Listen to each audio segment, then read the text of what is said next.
অনেকে প্রশ্ন করে, হুজুর আমার আত্মীয় যদি আমার সাথে খারাপ ব্যবহার করে আমি কি করব? এবার প্রশ্নের উত্তর নেন। যারা বলেন হুজুর আমার বোন তো আমার সাথে কথা বলে না, আমার ভাই আমার সাথে কথা বলে না, আসেনি এই অভিযোগ। হ্যাঁ, এখন তাদের অভিযোগের জবাব নবীজি দিয়ে দিছে, আমি কি দিব? সহিহ বুখারী হাদিস নাম্বার 5991 নাম্বার হাদিস। ক্বালা রাসূলুল্লাহ সাল্লাল্লাহু আলাইহি ওয়াসাল্লাম, আল্লাহ নবী বলেন, লাইসাল ওয়াসিলু বিল মুকাফি, কয় শুধুমাত্র আমি আমার ভাইয়ের সাথে সম্পর্ক জোড়া লাগাইলাম এটার নামে আত্মীয়তার সম্পর্ক রক্ষাকারী এমন না। এটা তো আত্মীয়তার সম্পর্ক রক্ষা হচ্ছেই। নবীজি বলেন প্রকৃত আত্মীয়তার সম্পর্ক রক্ষাকারী ওই ব্যক্তি, ওয়ালাকিনিল ওয়াসিলুল্লাযী ইযা কুতিআত রাহিমুহু ওয়াসালাহা।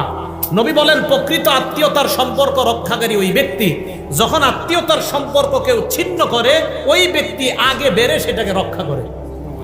আপনার বোন আপনার সাথে কথা বলে না, বাস না বলুক, আপনি আত্মীয়তার সম্পর্ক রক্ষা করেন। আমি আপনাদেরকে একটা বাংলা বলে যাই, আপনি দেখবেন আপনার ভাইয়েরা বোনেরা আপনারে ঠকাইতেছে, আপনি বুঝতেছেন, এরপরেও আপনি তাদের সাথে সুন্দর সম্পর্ক রাখতেছেন কেন? যে নবী বলছে আত্মীয়তার সম্পর্ক ঠিক রাখতে। আপনি দেখবেন 2, 4, 5, 10 মাস পরে আপনি খোঁজ নিয়ে দেখবেন তাদের সবার চাইতে আপনি ভালো আছেন। দেখেন, যদিও আপনি বাহ্যিকভাবে দেখতে একটু হেরে যাচ্ছেন, বাহ্যিকভাবে আপনি একটু ফেল হয়ে যাইতেছেন, তাদের চেয়ে দেখা যাচ্ছে আল্লাহ আপনাকে ভালো রাখবে।